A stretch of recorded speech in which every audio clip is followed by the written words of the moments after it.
seated.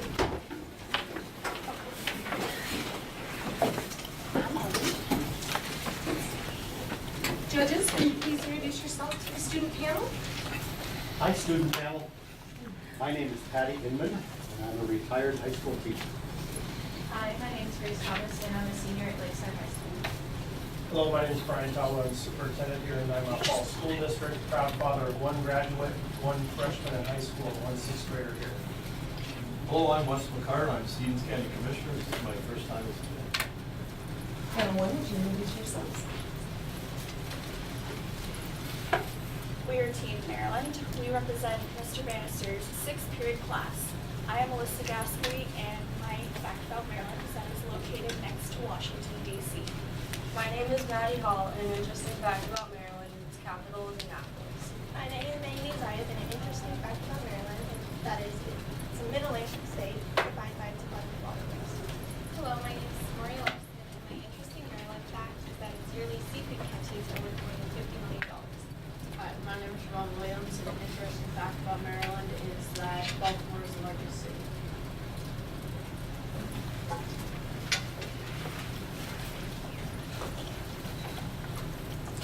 Okay, ladies and gentlemen. For Unit 1, your main question is, what were the founders' basic ideas about government? And that's based on governments and societies based on natural rights philosophy guarantees certain rights to their citizens. So how would you describe and define the rights? What are the natural rights that John Locke claimed every being has? How did the natural rights philosophy influence the Declaration of Independence?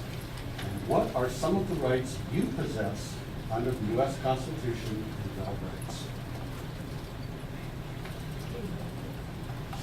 Firstly, we talk about John Locke. John Locke was an English philosopher who imagined things in a state of nature, being a condition in which no laws or government existed at all. By doing this, he answered questions like, What is human nature? What should be the main purpose of government? What kinds of government should people support? And what types of government should people resist?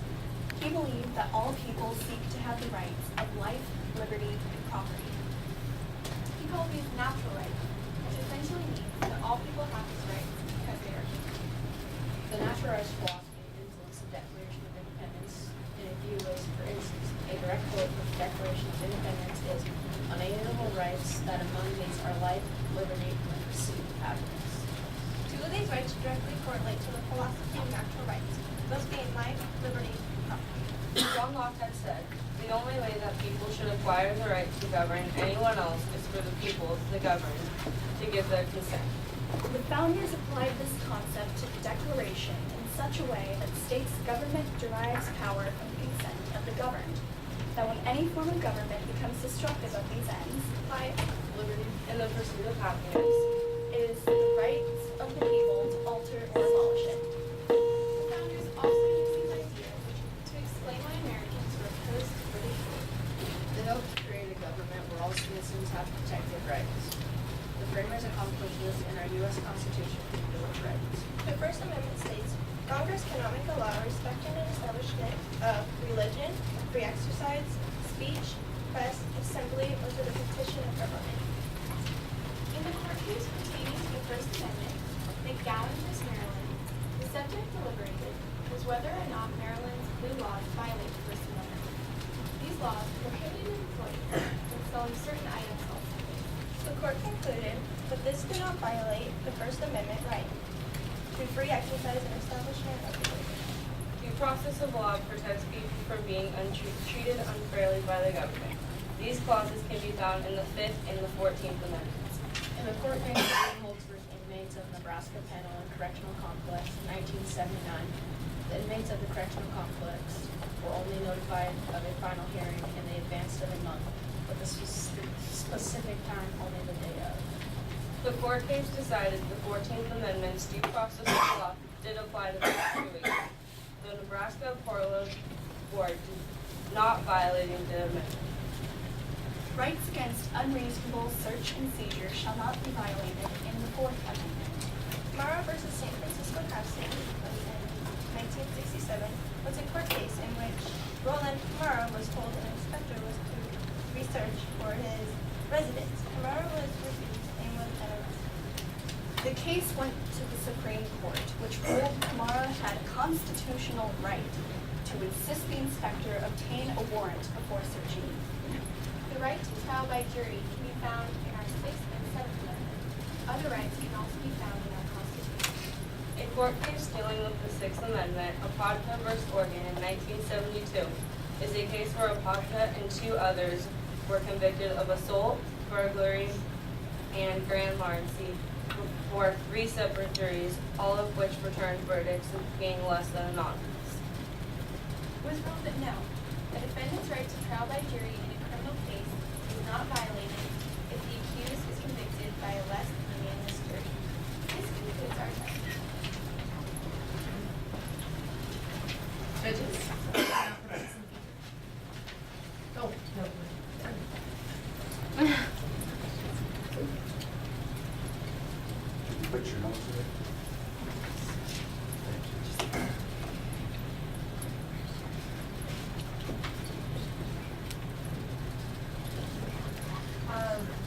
What is the difference between a founder and a framer? Provide an example of each.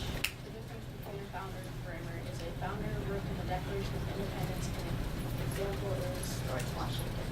And a framer worked in the Constitution, and an example is James Madison.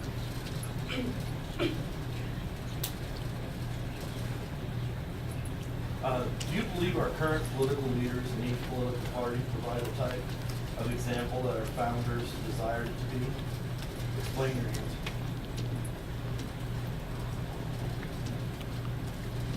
Okay, so political leaders in the current parties they are following the examples that the founders have provided in a way that nothing that they're really currently doing is truly unconstitutional. Yeah, I think that that's probably true. They haven't done anything terrible. I agree with my fellow colleagues that it is unconstitutional. I agree also. I also agree. Do you believe that the rights of some American citizens are not as protected as, or as guaranteed as others? Yeah, I think that like the government likes to focus on like certain rights above others, like mainly the First Amendment. And then there's other rights that maybe don't get protected as much, like right to search and seizure, like you have to have a warrant sometimes. Those things get pushed aside more easily. Could we clarify that just a little bit? We're talking about, do you believe the rights of some citizens, not individual rights, but some Okay. citizens are less protected or guaranteed than others? Oh, okay. There's always going to be some people that are elected into office that may be biased towards one race or gender. And that might influence their protection of rights. Yeah, I agree with those other ones, feels discrimination. Okay, what responsibilities does a citizen have in a constitutional government and Well, the citizens, they have to also like participate in democratic process, and they have to know what's going on in their community and know like what the issues are and what's going on. And they have to support and defend their community. And some like examples of the responsibilities that we have would be like voting or Following the law.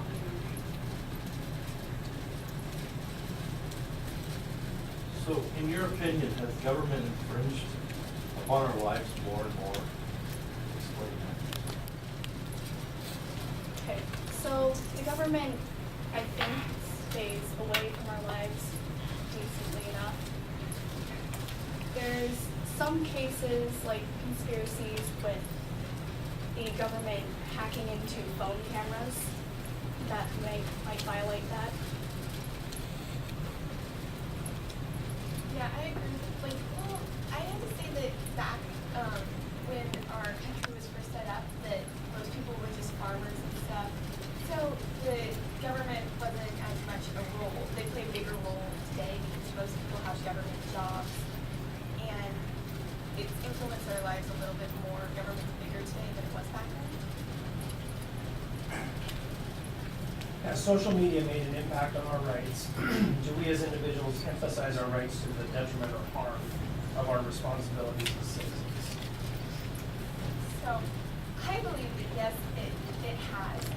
Because as citizens, it's important that we have civic virtue and that we care in our society. But today, people tend to put their wants above their responsibilities because we live in a society where people just want, and they don't pay attention to some of their responsibilities. Like, our responsibilities like going to school or participating in our community, helping out. And lots of people just worry about their daily life and what they need to do. I agree with my fellow colleague because social media has made a big impact on citizens, and we are always putting what we want above what we should be doing instead of what we need or want. Yeah, like for instance, people are always posting stuff of like, oh, look what food I'm eating, oh, look what I'm doing today. So to follow up to that, do you think that there should be some form of social media policing? To clarify on that, what do you think about that? So somebody guarding social media, somebody saying what can and can't go on the social media? I think it's a little bit, there's already like a lot of restrictions on stuff, so I don't know. I wouldn't say policing exactly, but there's already many social media websites where you can report someone. Do you think that we are? Ta-da! Judges, now would you like to provide some feedback to our students? Well, your initial presentation was very articulate, very well researched. All of you participated extremely well. I even learned a few things. I liked your inclusion of all those examples of different, the amendments, bill of rights, and so on. You're very, very inclusive. The other thing that I noticed about most of you as a group, and so you all get credit for it, is eye contact. You didn't just read with your head down, your nose down. You looked up and you looked at us. And like I said earlier, looking at 3 old men and 1 pretty girl is not always easy. So there you go. Thank you very much. I enjoyed your presentation. It's the second time you've called us old. I know. I like to be inclusive. I'd like to congratulate you guys on getting through that. I remember sitting there 4 years ago and being really nervous.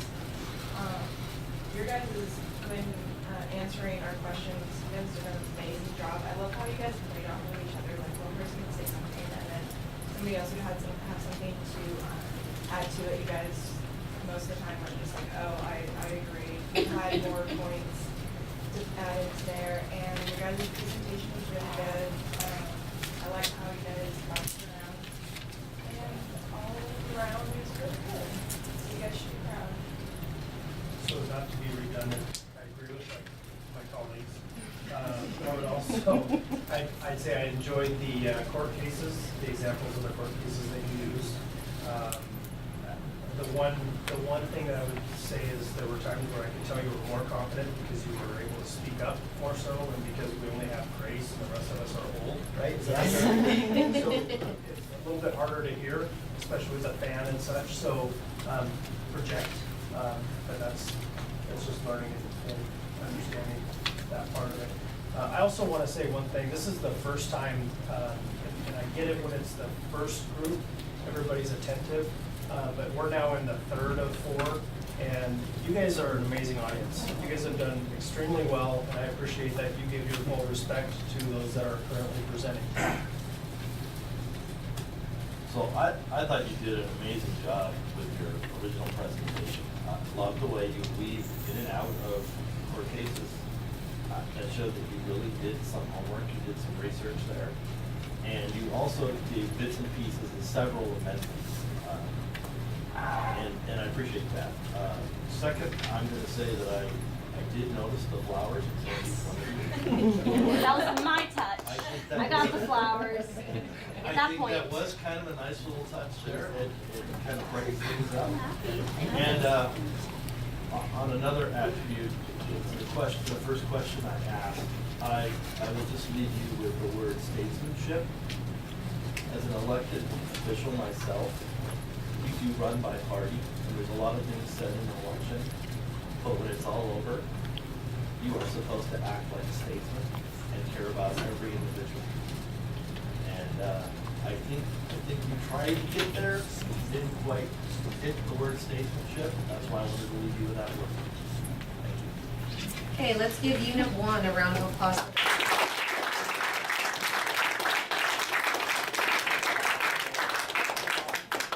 You can relax. I don't think I've ever seen you without a smile. So, breathe, buddy. Okay, would everybody please stand?